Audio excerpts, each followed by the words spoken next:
Welcome to New Life Live with host and founder of New Life Ministries, Stephen Arterburn. New Life Live is dedicated to transforming lives one at a time, thanks to the giving hearts of you, our listeners. Our goal is to provide you with wisdom from God's Word to give you hope and help in life's hardest places. If you have a question you'd like to ask today, our phone lines are open. Call 1-800-229-3000. That number again is 1-800-229-3000. Now here's Steve. It is me, and glad to be with you. And joining me, I'm also glad to be with them, Dr. Jill Hubbard and Becky Brown, and happy Friday to everybody. Yes. Happy Friday. Hello, guys. Yeah. Girls. Hi, Jill. Hi, Steve. Hi, Becky. Pray for me because I'm actually, this is a tape program. I had surgery on my knee this morning. Not today, How's but it feeling? I will have when I don't know yet.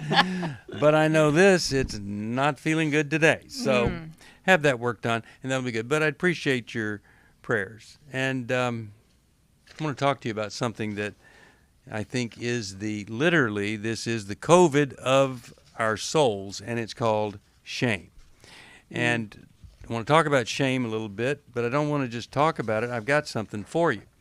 If you would like some insight into the shame, maybe you have some residual shame, or you're one of your kids or friends and you want to know how to help them, I've got 10 tips to shame-free living. And, here's something.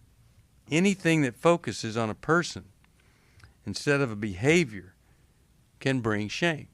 And a lot of times we do things, and rather than know that everybody's failing or trying to change what we did, we just feel shameful as a human being versus think that was not a very good thing for me to do. Becky, Jill, your thoughts on shame also? Well, I didn't realize how much shame was working in my life for many years. And I was having reactivity and anxiety, and I didn't realize that it was associated with shame. And the shame messages that I had were I wasn't enough, I wasn't smart enough, couldn't do enough.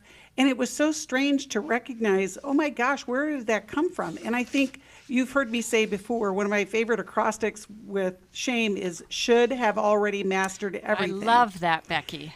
And I just think if we So can true. recognize where the shame is residing in our own life, it can help us get out of it and get to that shame-free life. Right, because when we don't look at that, we do things to protect ourselves. And actually, shame becomes a type of protectant. It makes us small, and it causes us to withdraw so that hopefully people won't see our weaknesses or won't hurt us further. Now, Becky, when I hear you say that you feel like not good enough and not competent enough, don't measure up, I think you may be more neurotic than having shame because you are. I know, seriously. You're one of the most competent people I've ever met. You've got more talent and skills and gifts than. So I really.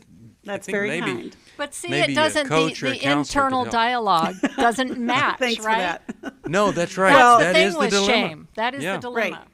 Well, and Milan Yurkovich actually helped me process where that was coming from without even knowing it.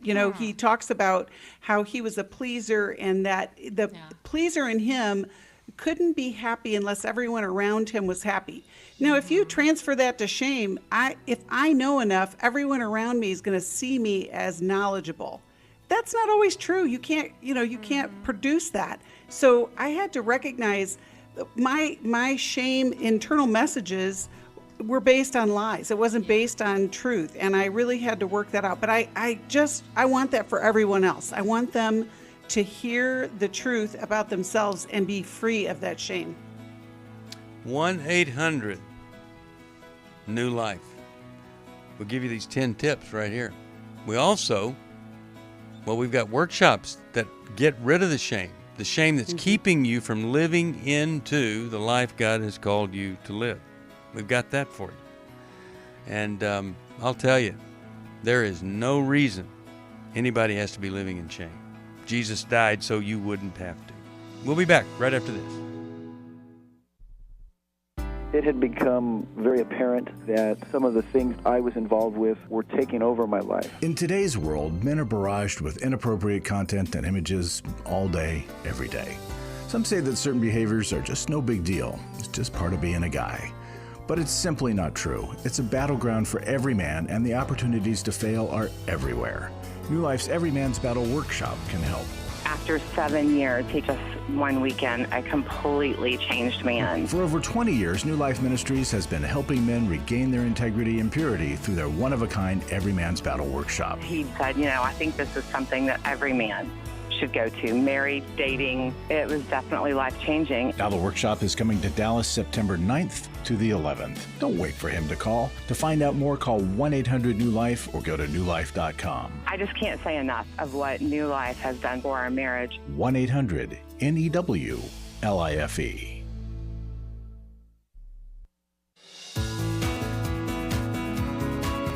To find out more information about New Life or to order any of the resources mentioned on today's program, call 1-800-NEW-LIFE.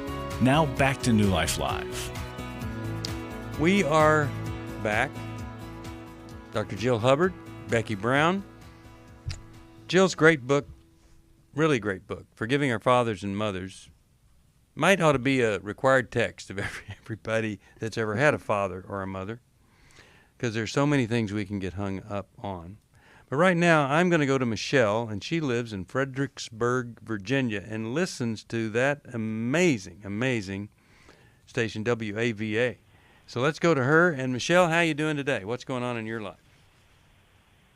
Good, thank you. I have a pretty good life, but I had a previous marriage of 9 years to a wonderful man, and he died tragically, actually. It was very unexpected, but there was one thing in our marriage that we struggled with, and that was his addiction to pornography.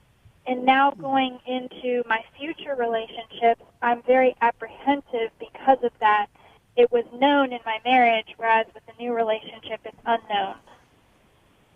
Yeah. So what's the question for us then? How do I approach future relationships without carrying that, I don't know, like, I feel like I'm making my new partner an object of my, I don't know what the right words, I feel like I'm just looking for that to be a possible issue. Well, let me share this with you. I don't know, and I'm able to trust right away with that. Mm-hmm. Well, I am really glad you called, because I think other places that you would call might say, well, now we can't put what we've been through onto every man that we date. And if you'll heal from him who you were married to, then you'll be free from trying to put this on to another person. But that's not what I'm going to say. And then we'll hear what Becky and Jill say. But here's what I think.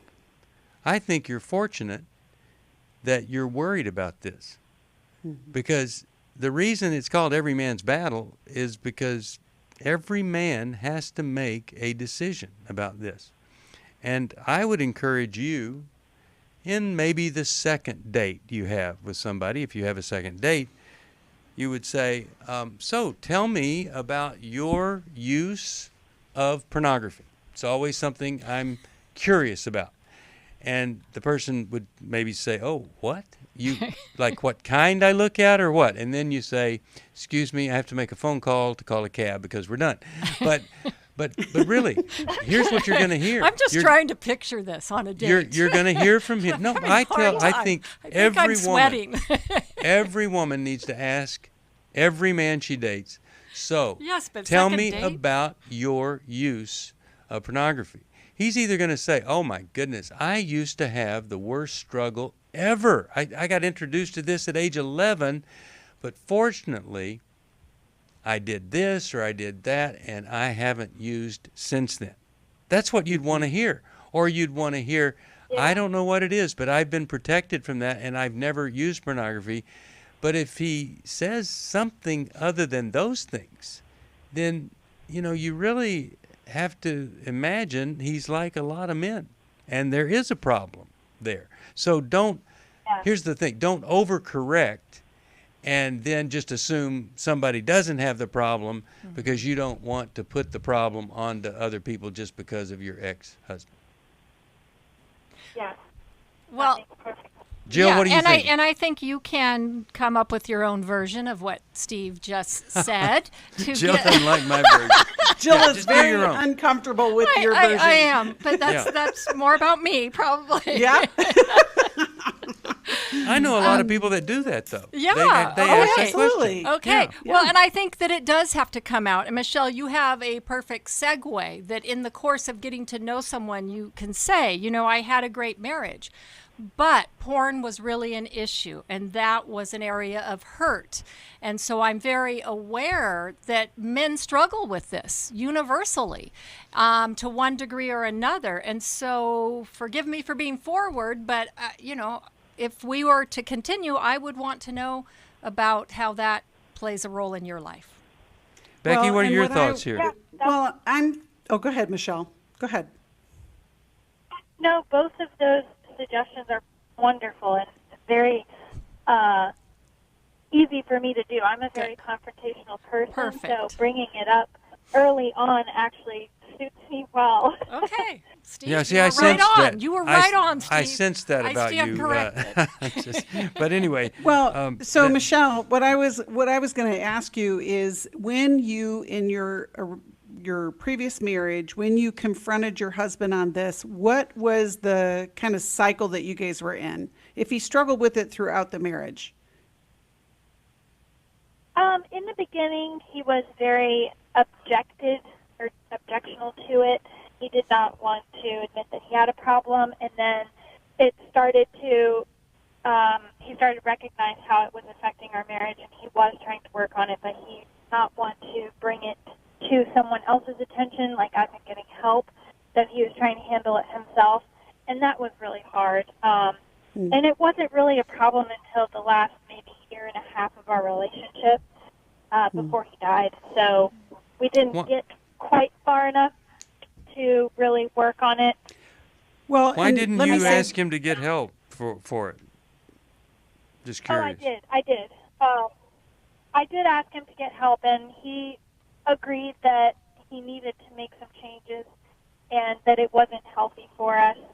And he wanted to try and do it on his own because he's very private and did not feel comfortable talking to someone. I said, okay, well, if I see the results, then if I'm happy with the results of you doing it on your own, great. But if you don't have any results, then right. Well, and the thing about porn use is that Michelle, the thing about porn use is it's an isolation activity or behavior. And so there is no one that can do it on their own. It doesn't work that way, because the problem is that he is, was kind of being isolated. And but here's where I wanted to go with that.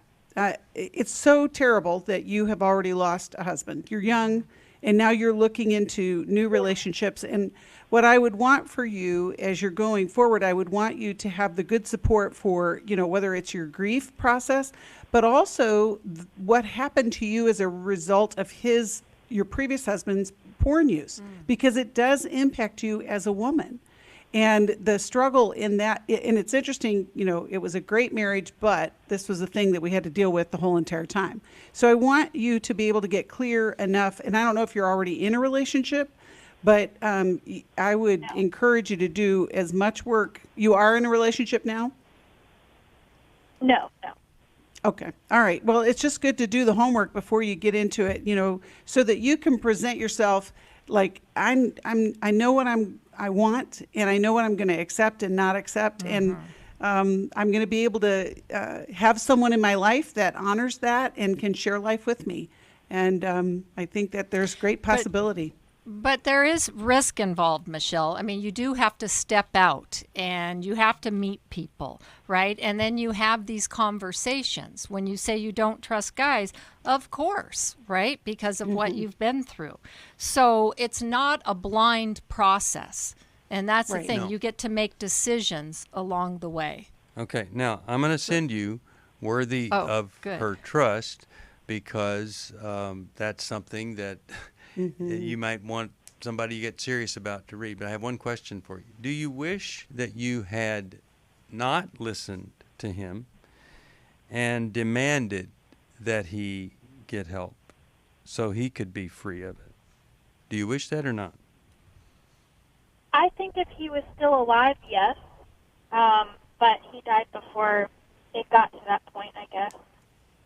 What point was that? What point did it need to get to before you would have said, you have to go get some help for this?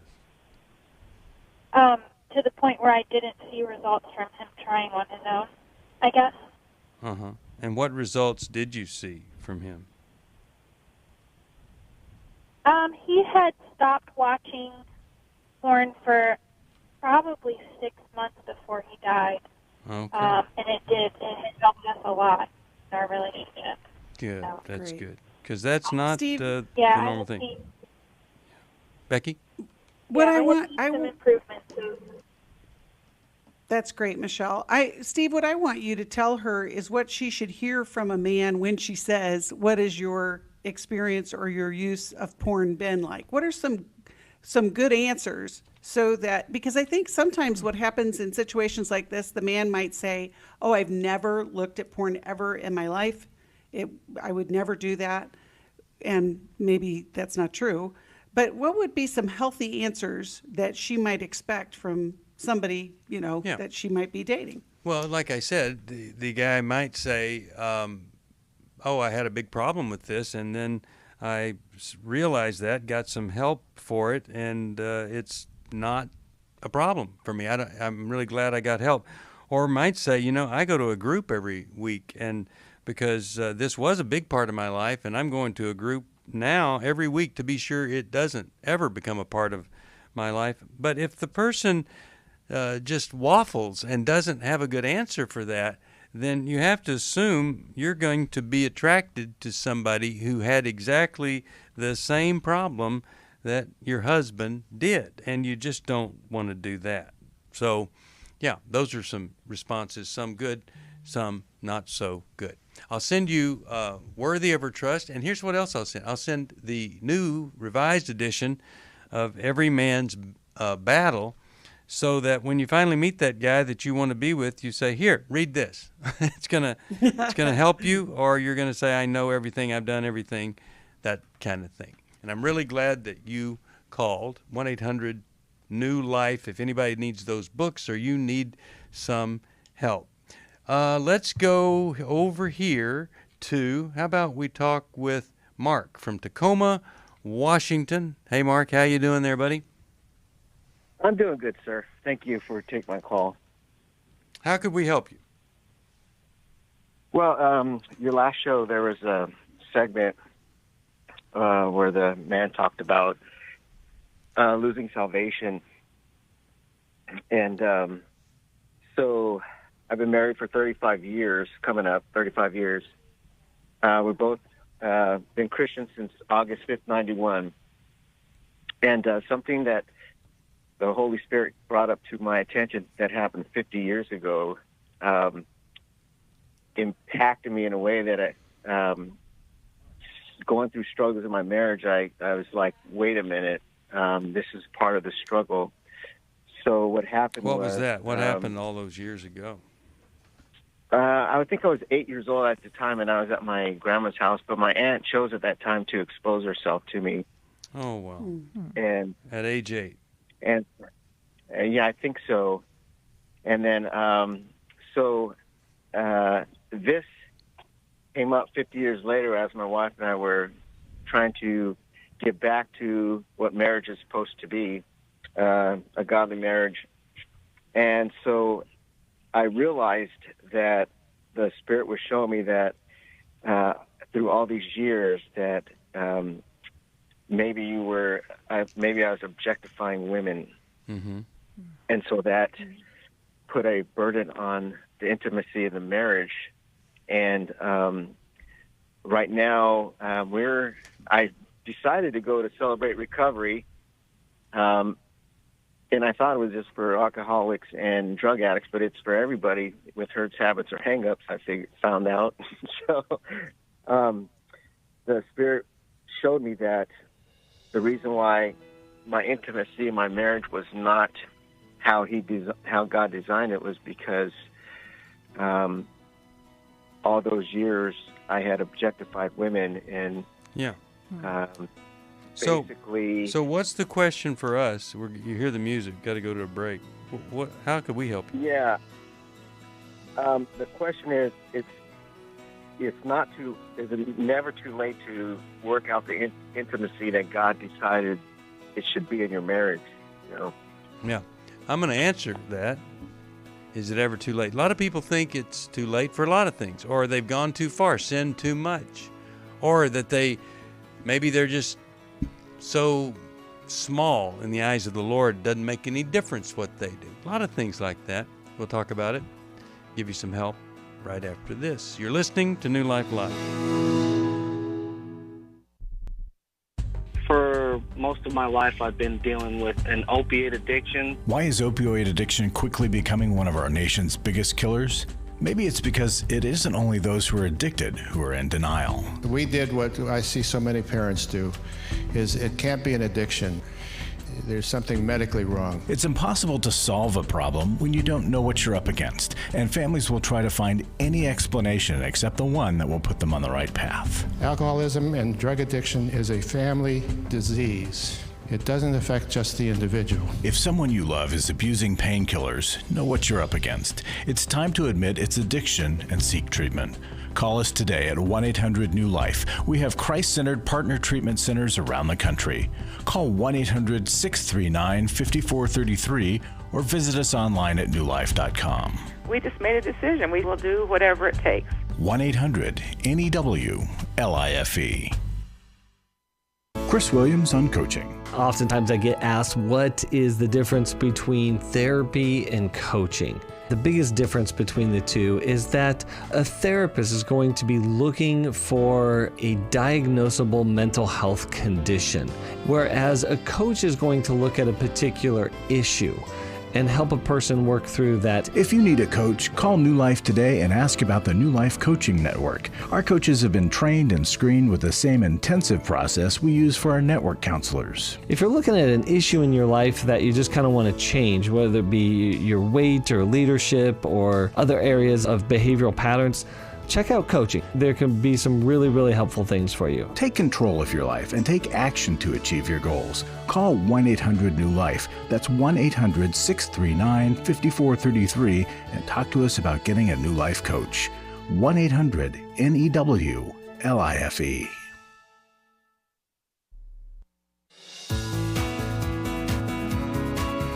We'd love to hear from you. If you have a question or a comment, call toll-free 1-800-229-3000. Now back to New Life Live. We're back. We're talking with Mark, and exposure by an aunt, he says, maybe led to objectifying women. Mark, I want to just say one thing. If it hadn't been your aunt exposing herself to you, which is very, very so sad for an 8-year-old to experience that, but there would be a good chance that you would objectify women for some other reason, because so many men objectify women because they get into pornography, and that's what pornography does. Or they were trained to objectify women, and then they get into pornography because that is the way you can really objectify a woman. So what has this thing led you to as you have objectified women? Have you had affairs? Are you into pornography? Where has this become a problem? No, I'm not into pornography, and early on during our marriage, we both had affairs, I believe. So, but we've got so much counseling and work through that, and I think the Lord is just fine-tuning me because He's bringing things up from the past that I need to deal with, such as when growing up Catholic, when a priest took me in his office and told me that God doesn't want you. And that really kind of, as a 10-year-old kid, I was stunned. Why do you think he would say that to you? A priest, why do you think a priest would say God doesn't want you? Because I was 10 years old and going through their confirmation service. I don't know, whatever they call them. But maybe I was not behaving as such at that time, but I didn't feel like I deserved that comment, in which it really destroyed my confidence, along with things that happened to me as a child, and maybe my uncle at one time trying to molest me. But well, let me ask you a question. Let me ask you a quick question. Yeah. Do you know how many really great men of God would say to somebody that God doesn't want you? Do you know what percentage would say that? I would say 0%. Exactly. That's how exactly. it should be. Horrible. And I don't know what his motive was. I don't know what his motive was for that. I can imagine what it was. So I don't have the intimacy with my wife that she deserves, that God designed for us. Okay. So we're working on that together. All right. So we do intimacy in marriage, and I don't like us just to tell somebody to go to that when they call a radio program. But I think that is something that you need to go to. It's Absolutely. the best thing you could go to. And least I'm a amount of first-time time. caller, and I never listened to your show real quick. I never listened to your show, but I just turned the radio on, and this came up. I'm like, oh, no, Lord, I got to talk to him. So you think it's a perfect. coincidence, or That's you think good. it's coincidence, or you think it's Nope. God really wanting you and it's wanting you always God closer to designed. Him? Yeah. Okay.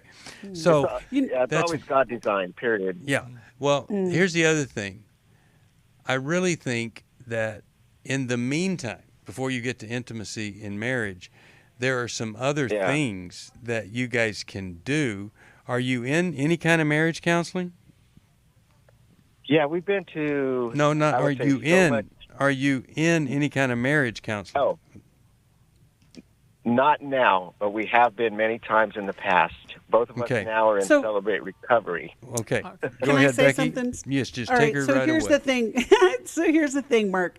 You said that you and your wife are really working on this, but the hard part is it's the two of you without outside help is just going to do more of the same. And of course, I agree with Steve that the Intimacy and Marriage Workshop is, a must for the two of you guys to get to Dallas. We're going to be there in October. But, as you guys unwrap some of the stuff that you have been through, you get to have the new marriage. It's not too late. And you can have an incredible, intimate connection with each other, especially as part of your faith journey as well, and I just think that there's so much hope for you and healing as well. But I just think it's amazing that you just happen to tune in today. Yeah, it's wonderful, Mark. And just a reminder that all of us are broken when it comes to intimacy, okay, in various degrees. None of us has the ultimate intimacy we would want. And so it's a lifelong process of growing, right? Growing closer to the Lord and growing closer to your mate and allowing God to really work in your lives. So every day, so of course it's not too late, right? Because we're all growing in that way. So doing the things to work on it daily, and lifting your marriage up before the Lord. I think perhaps reading How We Love together would be a good primer for before you go to the workshop. It would be. I'll send it to you. And I just want you to take advantage of what God has done here. He's not just connected you to a radio program, but to a ministry that we love transforming lives, or God using us to transform lives, transform marriages. And it's just incredible to see people that... What's that? Our Father has unlimited resources. Yeah. God is... But you have to do something about the resources God gives you. And when you just try harder at something, it seems to make trying harder but doesn't produce anything different. It's when we surrender all the things we've done and say, okay, God, let's try something new. That's when I think He takes that limitation that you have, that extreme limitation, and blesses it with your desire to get better. We'll be back. My favorite television show, Flea Market Flip, because they take a piece of junk and they repurpose that junk into something quite valuable. I said, let's do a repurposed life conference, because that's what I think God is really all about. We head one way and we mess up, and then God says, I can use that. The Repurposed Life online conference is Saturday, September 24th. The topics addressed are for anyone who wants to move from the pain and struggles of the past towards a healthy, happier future. Steve and Misty Arterburn, Chris Williams, and Becky Brown will cover topics like how to move from past hurts and trauma, building your community, codependency, failure and recovery, recovery from the pandemic, and much more. If you will trust God and live into the grace and mercy that He has, God will do things you just never even dreamed. To register or to find out more, call 1-800-NEW-LIFE or visit liferecoverygroups.com. I was really living a very anxiety-filled life. I turned on New Life, and the topic that day was about anxiety. And just by listening, I got relieved. You can help New Life stay on the air by joining Club New Life today. When you sign up to support us monthly through Club New Life, we'll send you the new member thank you gift of the Life Recovery Bible personal size, the 1-year Life Recovery Prayer Devotional, the New Life Journal, a New Life pen and highlighter, and a New Life zipper tote to hold it all. Plus, there are ongoing benefits like access to the Club New Life video library, the monthly Club New Life CD or download, quarterly resources, free shipping on purchased resources, and discounts on workshops. Call 1-800-NEW-LIFE. That's 1-800-639-5433. Support Club New Life, and together we can help hurting people find help and hope in life's hardest places. Call 1-800-639-5433 to join Club New Life today.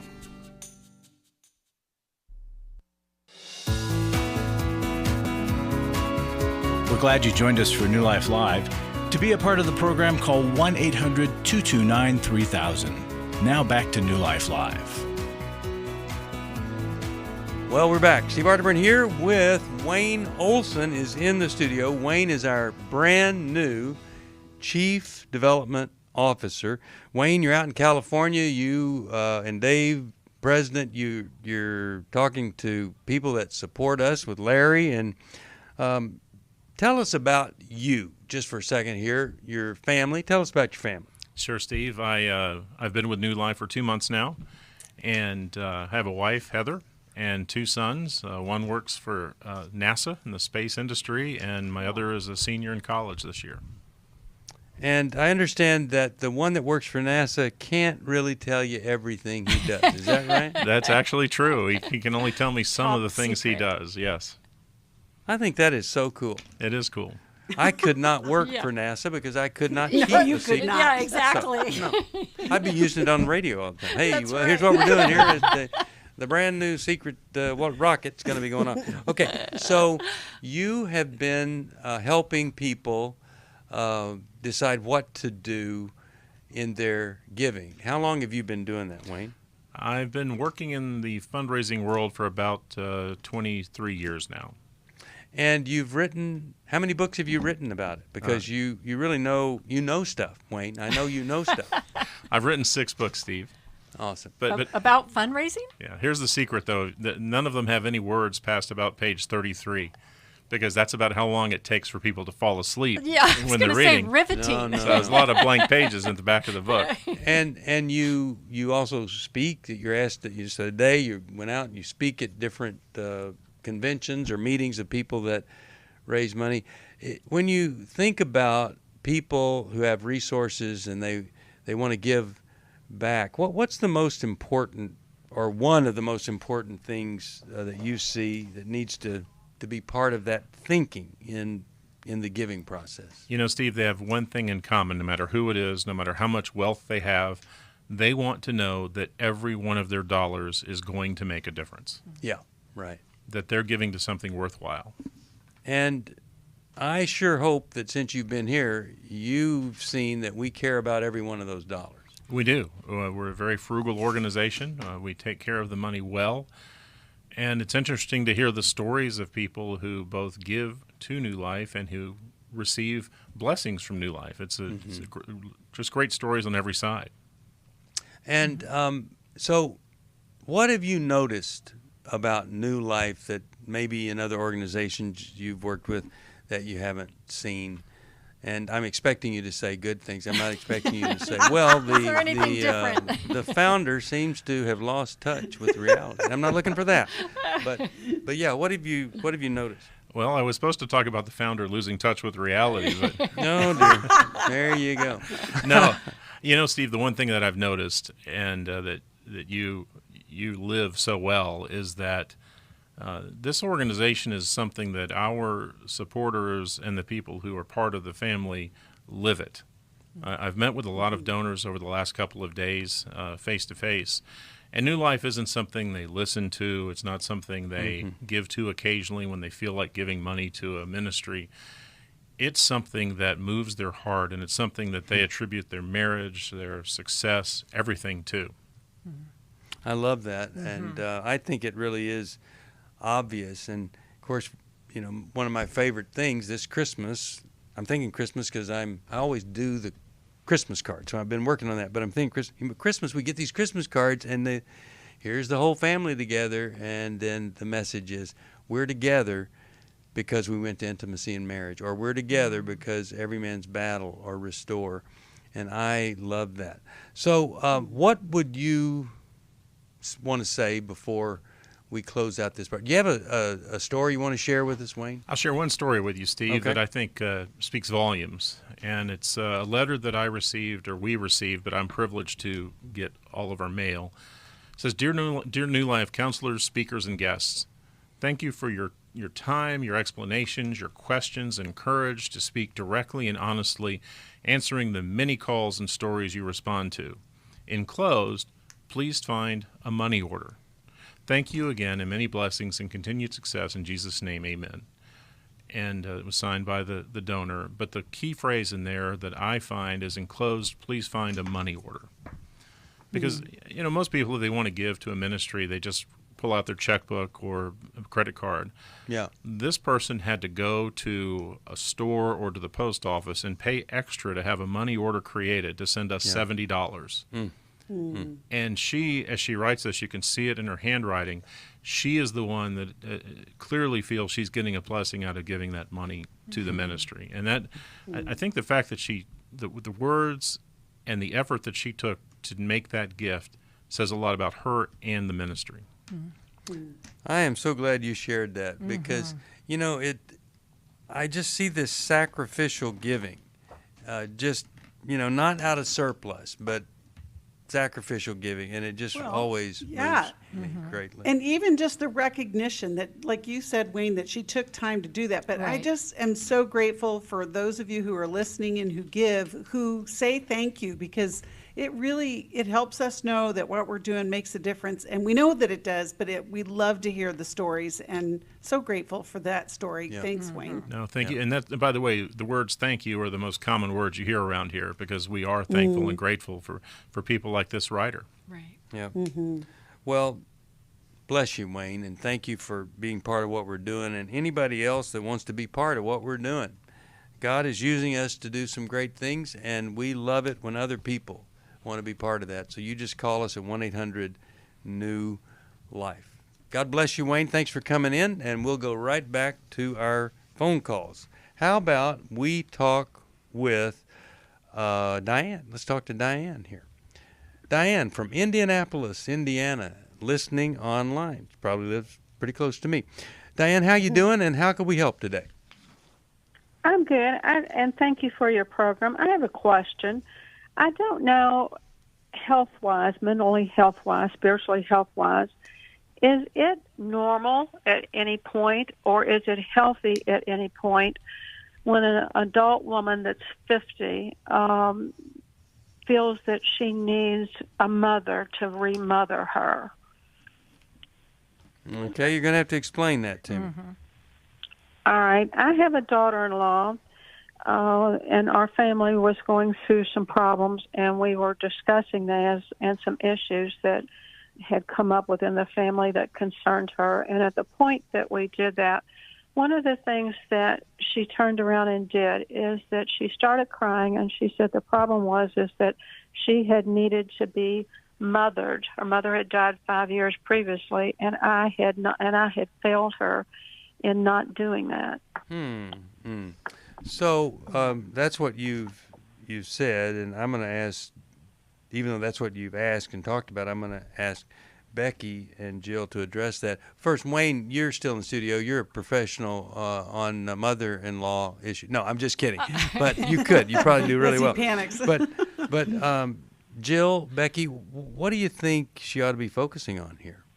Well, go ahead, Jill. It sounds like, Diane, that your daughter-in-law had expectations for you that you weren't even aware of, that in her grief, she was perhaps looking to you, but didn't speak out loud to you. Yeah. And I think, first when we hear this, that somebody had an expectation or somebody has a hurt, we first want to have compassion for their hurt, right? And to acknowledge that perhaps we weren't aware that they had this kind of expectation.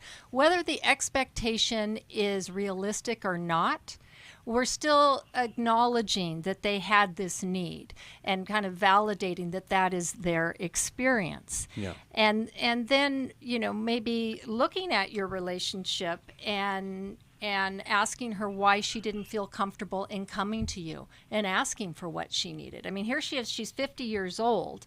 And certainly losing her mom sounds like it was a very painful issue. But sometimes people can be in a position of kind of this learned helplessness or sitting back and waiting for others to do for them when they need to take some steps themselves. So in highlighting that you needed her to communicate with you, I think would be important. I agree. Becky, what are you thinking when you hear Well, that? I have a little bit of a different approach. I'm wondering, Diane, you asked the question, is it normal or healthy? The short answer is yes, because what is normal? She's going through a grief process. And I'm thinking that part of the request kind of shocked you and made you feel like you were doing something wrong, when in actuality, she may have just said, I don't know how to do this without my mom here. Yeah. I've heard that before when people have lost their parents, even as adults. It's kind of strange. It's a new adventure, so to speak. It's a new part of life. Somebody, I would have always called my mom when this happened. She's not here, and I needed a mom. And so I don't know if it was at you, Diane, that she was making this request, but I think that that's a good opportunity for you to reconnect and say, how can I help you? I don't know if your mom's still alive, Diane, but if you can connect with her on that loss, that could be really powerful and help your relationship with her. There's more after this.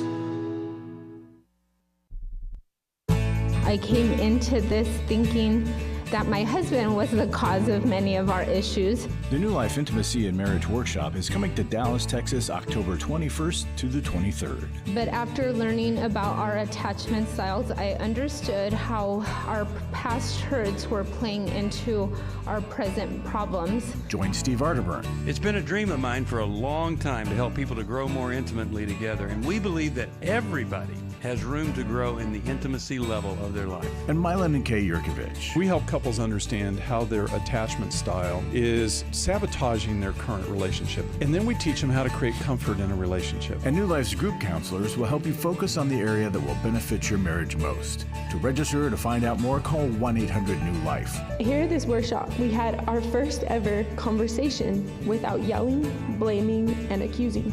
1-800-NEW-LIFE. Hi, this is Steve Arterburn, and for 30 years, New Life has been the most trusted name in Christian counseling. Your ministry has saved my life. If you struggle with emotional hurt, family or marriage problems, the pit of depression, or the pain of addictions, we can help. I'm down 100 pounds now from what I was. You guys are awesome. You're a blessing to America. Our treatment programs provide clinically appropriate solutions from licensed professionals, all in a biblical framework. I have had problems with alcohol. I think God has ordained this place to be His. You don't have to be a prisoner of your pain. Help is available at 1-800-NEW-LIFE. She tells me that I'm a new man, and I feel like a new man. It worked for me, and it can work for them too. This time it is different. If you're ready to take the first step toward genuine spiritual and emotional healing, please call us today at 1-800-NEW-LIFE. God can open the door to a better tomorrow right now. Call 1-800-NEW-LIFE. That's 1-800-639-5433.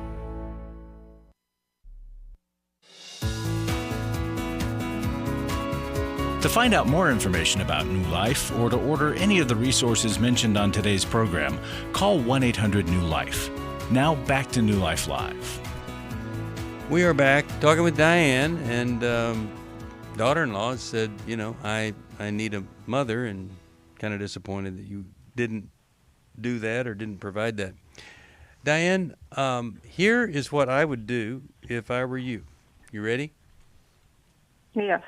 It's harder because I've had more time to think about it at the break than they did. Yes. But I would call her and say, honey, or however you call her, meanie, whatever.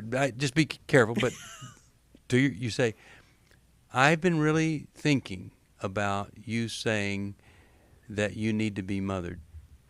And I was thinking about my response, and here's what I wish I would have said, and here's what I'm saying now. It's not too late. We can have that kind of relationship. I realize you're really having a tough time, and I absolutely want to be there for you if you'll let me. I care about you. I love you, and I want to meet your needs. You're not just my daughter-in-law, you're my daughter in heart, and I really do want to help you right now. So let's just start this all over again. Now that's an approach that you could have. That's because many times someone will say something like they need a mother, and if they don't hear something like that, then they criticize. Because what they did was they were actually giving an invitation for you to say, let me do that for you. And when they don't hear that, then they criticize and make it about you, not them. So I would add something else to that, Steve, and I really like that.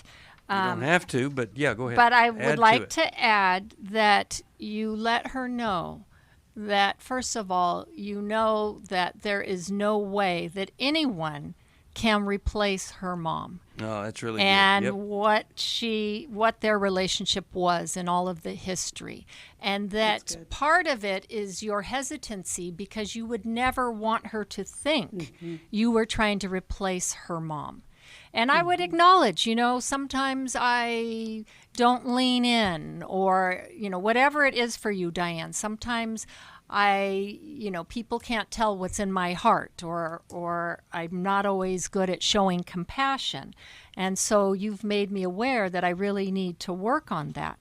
But I just want you to know I'm not going to do it like your mom did. And this isn't about me replacing her, but it's about me being another woman in your life that loves you and that can be motherly at times to you. Oh, that's awesome. I want to ask go ahead. Diane how comfortable you are with any of what we're saying, because it may be uncomfortable for you. Is it something that you can do, Diane?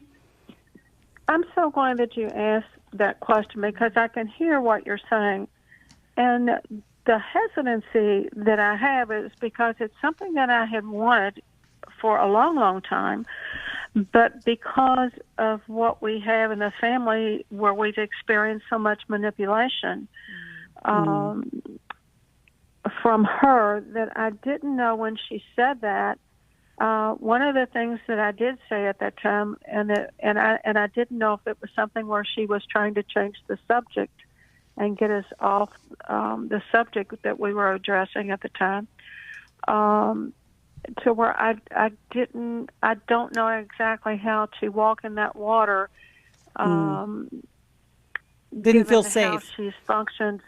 Yes, and if it would be a healthy thing to do, and an appropriate thing to do, I just didn't know exactly how to migrate through that. I see in my other daughter-in-law this same need that she's expressed, only she's not expressed it to me as the mother, but to my former husband. She's told him that she needs him as a father role. So I didn't know, at this age when you're dealing with adult women, how you is this okay to do? Is this all right to pursue?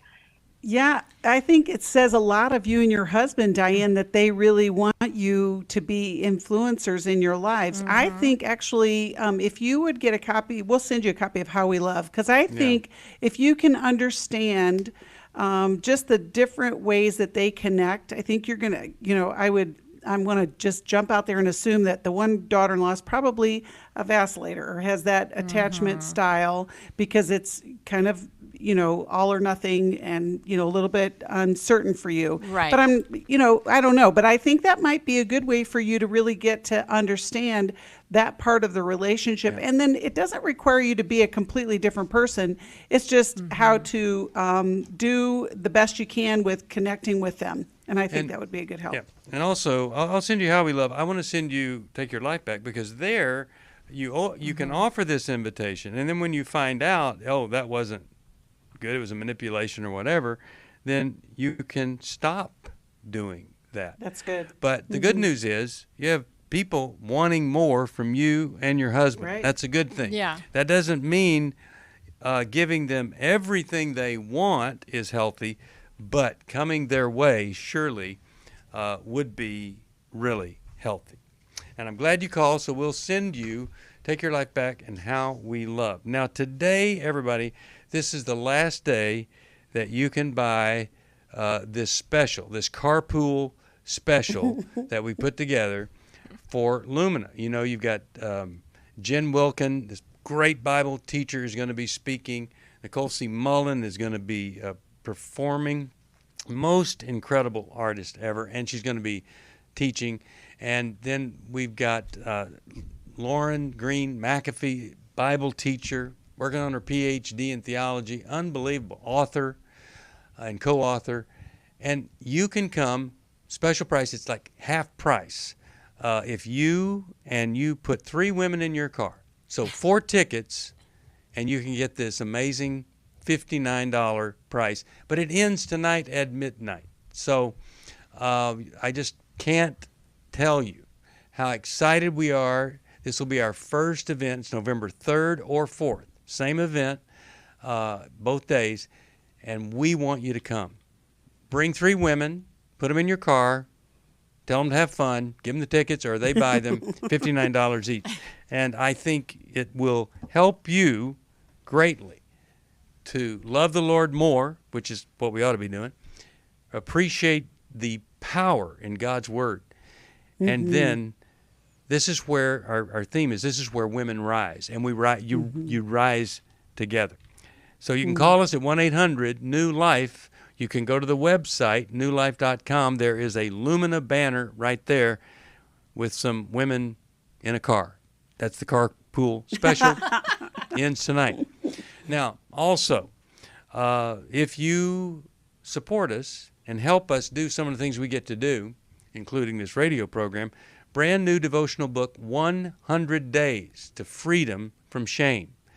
If you don't need this, somebody else does. Absolutely know that.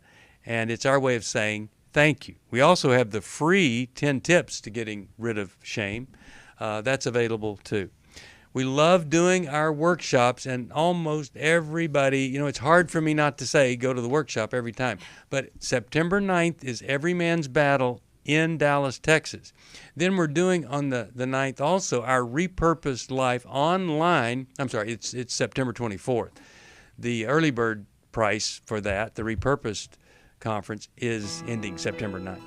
But that one, it's a recovery conference, the Repurposed Life, help you get back to that calling God has on your life. And then in Dallas also, Intimacy in Marriage, October the 21st, and Restore, November the 11th in D.C. You can also find out at newlife.com about the Rhine River Cruise. All those restrictions are gone. Thanks for listening. Come join us. We hope this program has helped you by giving you insights for handling the challenges you face in your life. We want you to know that we're here for you, but you also need to know that New Life Live is a listener-supported ministry. To make your donation or to get any of the resources mentioned on today's program, call 1-800-NEW-LIFE. That's 1-800-639-5433, or write to us at New Life Ministries, P.O. Box 1029, Lake Forest, California, 92609. Please join us again on Monday for New Life Live. Hi, thank you for watching New Life Live. You know, New Life Live is a Christian counseling program where we deal with the hard questions about life, relationships, kids, free choice, freedom of will, whatever. It's all right there on New Life Live every day, every weekday, 1 p.m. Eastern, 10 a.m. Pacific. If you want to call into the live broadcast, you can find the schedule on newlife.com or click the social media link right below. You can see every episode of New Life Live on the New Life YouTube channel. Watch it with a friend, watch it later. Be sure to subscribe and hit that bell so you'll never miss another episode. So if you want to listen on the go, download the app. The link is right below. And I hope if you need some information, if you want to get some help, you'll call us at 1-800-NEW-LIFE. And I'll see you next time.